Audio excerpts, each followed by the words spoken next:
Hello guys, कैसे हैं आप सब। आई होप आप सब बहुत अच्छे होंगे और मन लगा के पढ़ाई कर रहे होंगे। तो आपको पता है कि हम ह्यूमन रिप्रोडक्शन पढ़ रहे थे और आज हमें ह्यूमन रिप्रोडक्शन का 6वां लेक्चर देखना है, जिसमें आज हम कवर करने वाले हैं निषेचन को।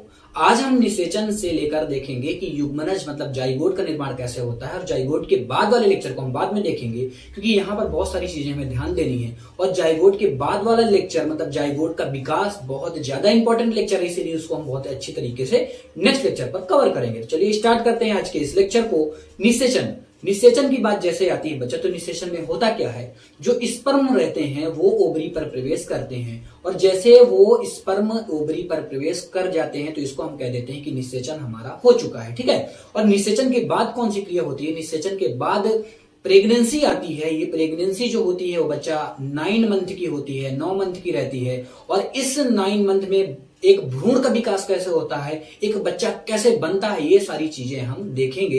पहले हम देखेंगे निषेचन, फिर निषेचन के बाद हम देखेंगे जाइगोट कैसे बना, फिर हम देखेंगे भ्रूण। ठीक है। तो स्टार्ट करते हैं आज के इस लेक्चर को। और आज हम देखने वाले हैं निषेचन की क्रिया विधि। तो होता क्या है निषेचन की क्रिया विधि में बच्चा, पहले एक तरीके से मैं आपको बता दूं निषेचन होता क्या है, मोटा मोटा तो बता दूं। जैसे फैलोपियन नलिका जो होती है, मैंने आपको बताया था, ये फैलोपियन नलिकाएं कुछ ऐसे होती है। ठीक है। यहाँ पर ये एक ओवरी से जुड़ी होती है, यहां से अंडा जाता है और एम्पुला पर पहुंच जाता है। एम्पुला पर वेट करता है शुक्राणु को, जब शुक्राणु एम्पुला पर आ जाता है तो यहां पर क्या होता है, निषेचन होता है। मतलब जो निषेचन होता है वो एम्पुला क्षेत्र पर होता है। It is clear. होगा क्या, अंडाणु और शुक्राणु का संलयन होगा, जिससे जाइगोट का निर्माण हो जाएगा। ये तो एक फ्लो चार्ट था निषेचन का। अब हम देखने वाले हैं निषेचन की क्रिया विधि। और निषेचन की क्रिया विधि में हम देखेंगे क्या, जब अंडाणु और शुक्राणुओं का संलयन हुआ तो उसके बाद क्या हुआ, जो अंडाणु था उसकी जो कोरोना रेडिएटा थी। अब ये कोरोना रेडिएटा क्या होता है बच्चा, मैंने पहले ही आपको क्लियर कर रखा है।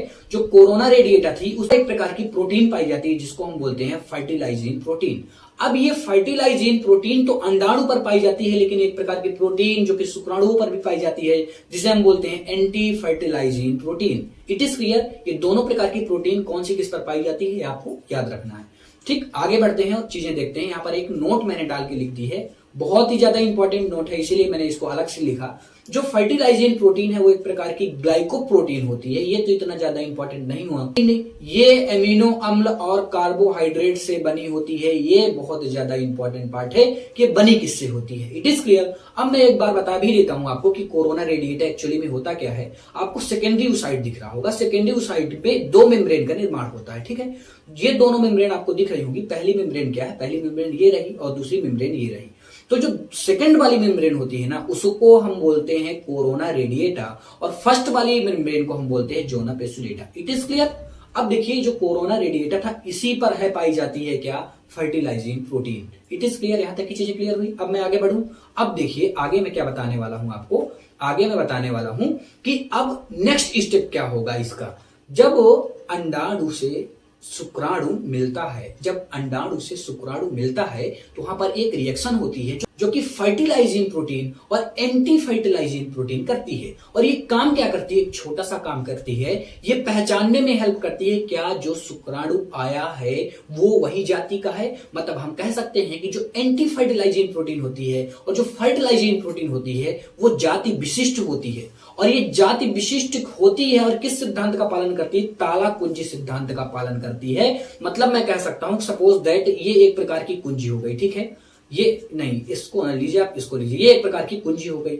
अब जब शुक्राणु आया तो शुक्राणु कुछ ऐसा आया और इस पर बिल्कुल सेट हो गया, मतलब ये ताला कुंजी हो गई। दोनों एक दूसरे पर बिल्कुल तरीके से सेट होने चाहिए। वहां पर क्या होता है, रिएक्शन होती है, पता चलता है कि आखिर ये शुक्राणु वही जाति का है कि नहीं है। आपने देखा होगा कभी भी मनुष्य से कभी जानवर का जन्म नहीं हुआ है, उसका रीजन यही है। It is clear. यहां तक की चीजें समझ में आई। अब देखिए मैं क्या बताने वाला हूं आपको। जो शुक्राणु है उसका जो एक्रोसोम होता है, अब शुक्राणु का एक्रोसोम क्या होता है मैंने पहले बता दिया, लेकिन एक बार मैं और बता दिए दे रहा हूं। ये जो शुक्राणु का सबसे ऊपरी पार्ट होता है ये होता है एक्रोसोम। अब ये एक्रोसोम में एक प्रकार का एंजाइम पाया जाता है जिसको हम बोलते हैं स्पर्म लाइसिन एंजाइम, और ये एक प्रकार के एंजाइम का और श्रवण करता है जिसको हम बोलते हैं hyaluronidase enzyme. It is very important enzyme. ठीक है।